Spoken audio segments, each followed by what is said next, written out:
오늘 10월 20일 수요일 아침입니다. 오늘은 잠언 21장 20절부터 23절 말씀 보도록 하겠습니다. 잠언 21장 20절 말씀부터 읽겠습니다. 지혜 있는 자의 집에는 귀한 보배와 기름이 있으나 미련한 자는 이것을 다 삼켜버리느니라. 공의와 인자를 따라 구하는 자는 생명과 공의와 영광을 얻느니라.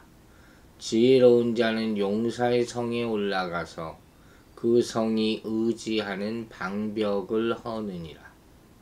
입과 혀를 지키는 자는 자기의 영혼을 환난에서 보전하느니라. 아멘.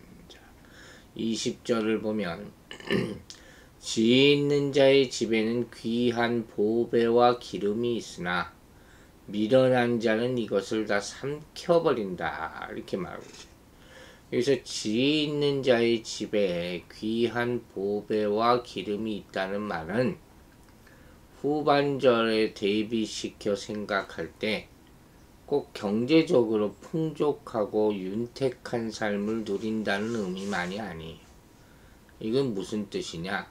언제 발생할지 모르는 위태한 상황을 대비해서 늘 귀한 보배와 기름을 예비해 둔다. 그런 의미로 해석하는 것이 좋습니다.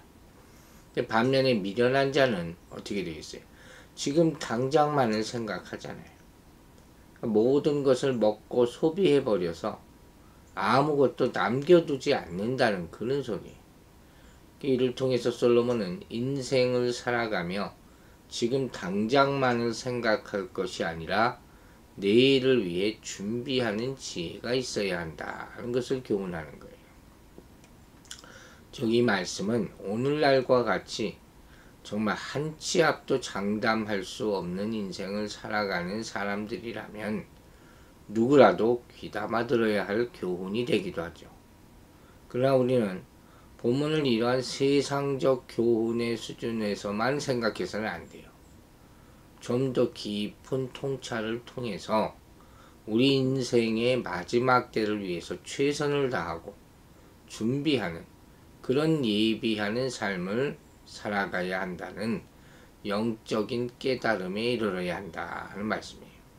예수님께서는 종말과 심판에 대해서 말씀하시면서 신랑을 맞으러 나간 10처녀 비유를 말씀하셨잖아요. 예컨대 슬기로운 5처녀는 충분한 기름을 준비했고 신랑이 올 때 등불을 들고 즉시 신랑을 맞으러 갔지만 미련한 5처녀는 미처 기름을 준비하지 못해서 다 떨어져 가는 기름으로 인해 불안하다가 결국 신랑을 맞이하지 못하고 잔치에 참석하지 못했다 하는 그런 이야기가 바로 마태복음 25장에 나오지 않습니까? 종말론에 대한 얘기죠. 예수님은 이 말씀을 통해서 성도는 신랑을 맞이하기 위해서 충분한 기름을 채워두고 그를 기다렸던 슬기로운 처녀들처럼 마지막 종말과 심판의 때를 대비해서 살아야 한다는 교훈을 주는 거예요. 다시 말해서 예수님이 하늘의 풍성한 보화와 의롭고 순결한 믿음의 기름을 준비할 수 있는 삶을 살아야 함을 말씀하셨다는 것이죠. 이와 같이 우리도 육신의 하늘만 바라볼 것이 아니라 하늘에 속한 백성답게 더 넓은 눈으로 우리의 본향인 새 하늘과 새 땅을 바라보면서 영원하신 하나님을 준비하는 삶을 살아야 될 것입니다. 21절을 보면 의와 인자를 따라 구하는 자는 생명과 의의 영광을 얻느니라 이렇게 말하고 있어요. 여기서 의란 공의로우신 하나님의 말씀을 따라서 바르고 정직하게 살아가는 것을 가리키고, 인자는 아시죠?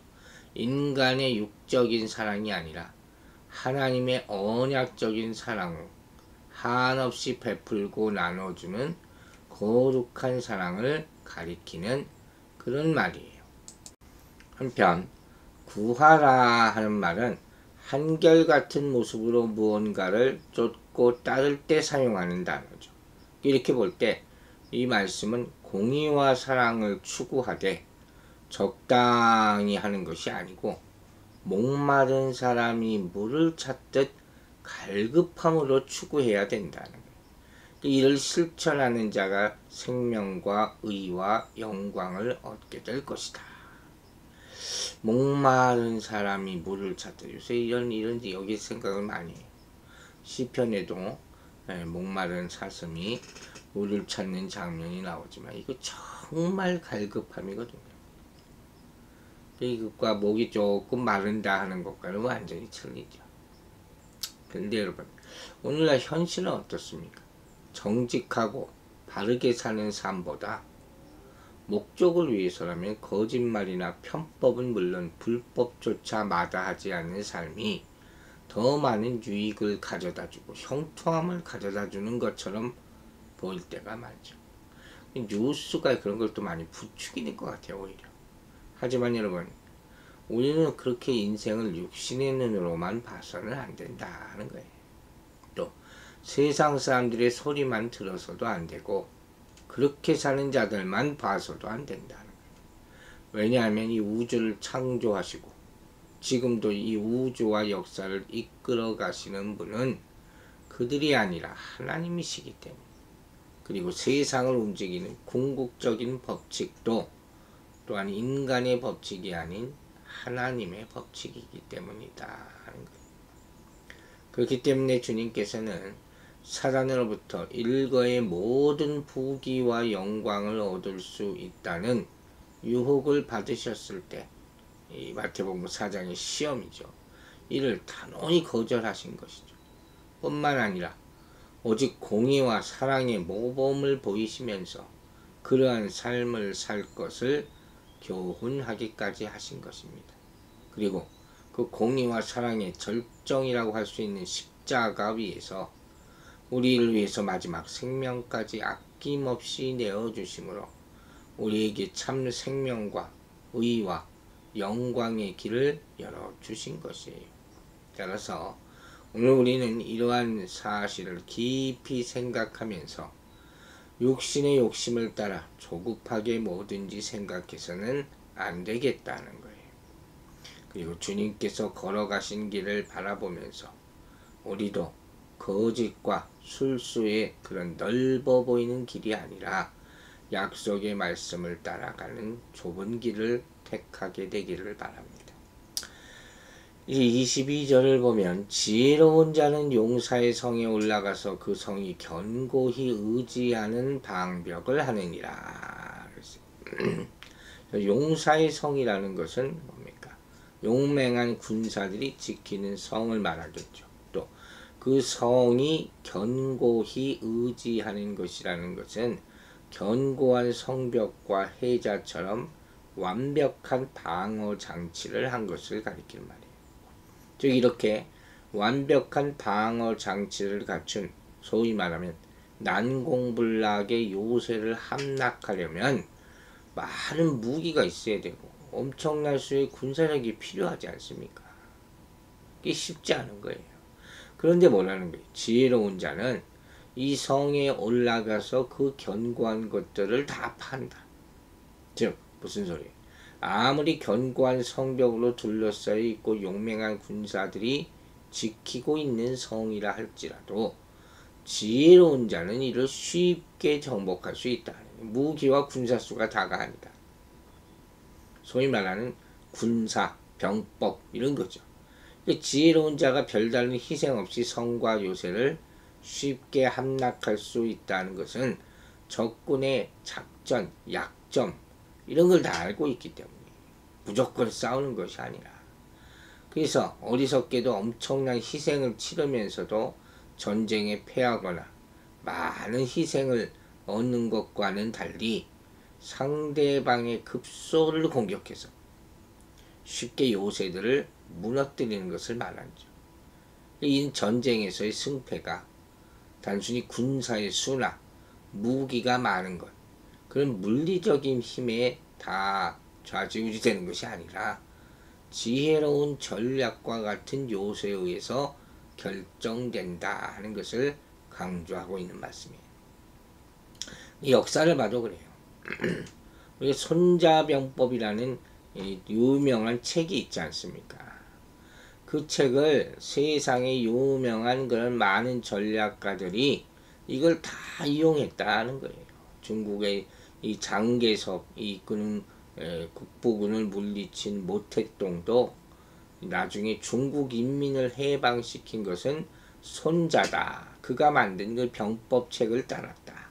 이렇게 고백할 정도라 하는 것이죠. 이렇게 전쟁에는 지혜로운 전략이 천군만마보다 더 큰 능력을 발휘한다고 말하고 있는 거예요. 근데 사실 이 말씀은 비단 전쟁뿐만 아니라 정치, 경제 등 사회의 모든 분야에도 그대로 적용되는 진리라 할 수 있어요. 다만 여기서 다른 점이 있다면 뭐예요? 전쟁에서의 전략이 과학이나 기술 등으로 바뀐 것 뿐이죠. 그걸 지금 세상에 많이 사용하지 않습니까? 그리고 이는 지식이 곧 힘이라 한 베이컨의 말을 따라서 과학과 기술의 발전에 전념했던 서구 세계가 현재 세계를 지배하는 주도 세력이 된 것만 보아도 알 수 있다는 게 증명해 주는 거죠. 이게 점점 이 정보화 시대라고 불리는 이 시대에는 더욱더 더해지는 것이죠. 힘 가지고 안 되는 거예요. 그래서 여기서 우리가 이쪽으로 이렇게 많이 치중을 하지만 근데 우리는 여기서 한 가지 생각해 볼 게 있어요. 지식, 기술, 전략 이것이 단순한 물리적인 힘보다 뛰어난 것은 사실이에요. 그러면 이러한 것을 다 포괄하는 지혜, 보다 구체적인 최상의 지혜라는 것은 과연 무엇인가요? 이 모든 것을 다 지시하고 포괄하는 것. 그 성경은 뭐라고 하느냐? 바울 사도는 고린도전서 1장 25절에서 뭐라 그랬어요? 하나님으로부터 오는 지혜가 최상의 지혜라 그랬어요. 인간의 가장 지혜 있다 하는 것들이 하나님의 미련함보다 못하다. 이렇게 말하잖아요. 즉 인간의 지혜는 단지 자연과 인간에 대해서만 능력을 발휘하는 지혜죠.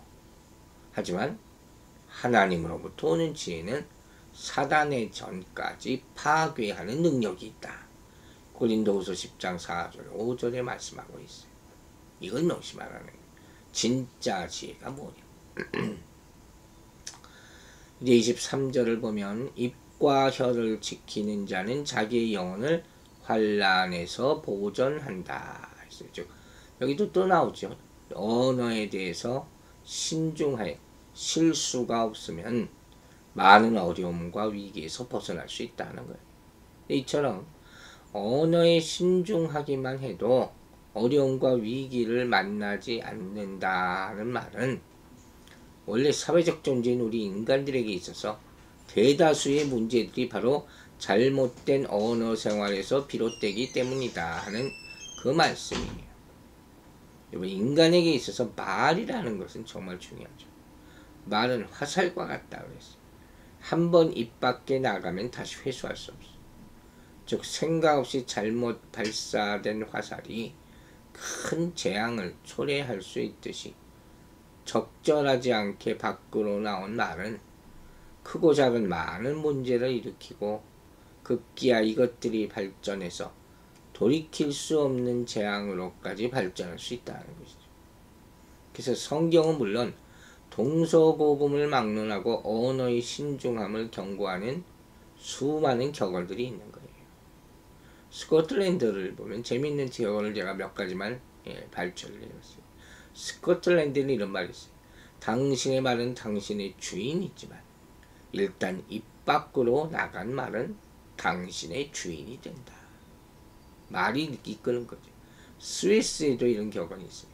아이의 손과 바보의 입은 늘 열려있다. 통제가 안 된다는 거죠.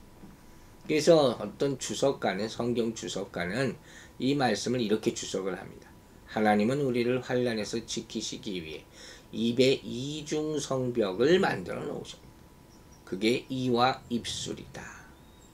재밌는 해석이죠. 그만큼 말이라는 것이 인생을 좌지우지할 위력을 가지고 있다는 그런 얘기예요. 하지만 그럼에도 불구하고 사람들은 바르게 말하는 방법이나 상황에 맞는 말을 하는 방법들에 대해서 진지한 고민을 안 해요. 너무 쉽게 말을 해요. 말하는 지혜에 대해서 가르치거나 배우려 하지도 않아요. 아 다르고 다르다 하잖아요. 그에 따라 이해하지 못하고 부지불식간에 상대방에게 상처를 입히고 돌이킬 수 없는 실수를 범함으로 수많은 적들과 원수를 만들고 살아가면서도 정작 자기 자신의 말습관을 고쳐보려는 생각은 하지 않는다 하는 거죠. 우린 정말 때와 장소, 대상에 따라서 적합한 말을 하기 위해서 정말 노력해야 돼요. 그래서 다윗이 여호와여 내 입에 파수꾼을 세우시고 입술의 문을 지키소서 라고 간절히 기도했다는 거예요. 그러므로 여러분, 저는 입은 우리 인생에 커다란 재앙을 가져올 수도 있고 복을 줄 수도 있다는 사실을 꼭 기억하고 입과 혀를 보존하도록 힘쓰는 성도가 되시기를 기도하겠습니다. 아버지 하나님, 오늘도 우리 삶에 꼭 필요한 말씀 주심을 감사드립니다. 무엇보다도 우리 장래를 항상 생각하고 하루하루를 살게 하여 주시고 궁극적으로 천국을 생각하며 믿음을 쌓고 덕을 쌓고 사람들을 돌보고 사랑하는 그런 삶을 사는 하루가 되게 하여 주시옵소서. 또 오늘도 말에 대한 교훈을 또 들었습니다. 우리 입술에 정말 파수꾼을 세워서 생각하는 그대로 나오지 않도록 또 생각을 항상 선하게 해서 선한 말만 나올 수 있도록 조심하고 또 조심하는 하루가 되게 하여 주시옵소서. 감사드리며 예수 그리스도 이름으로 기도했습니다. 아멘.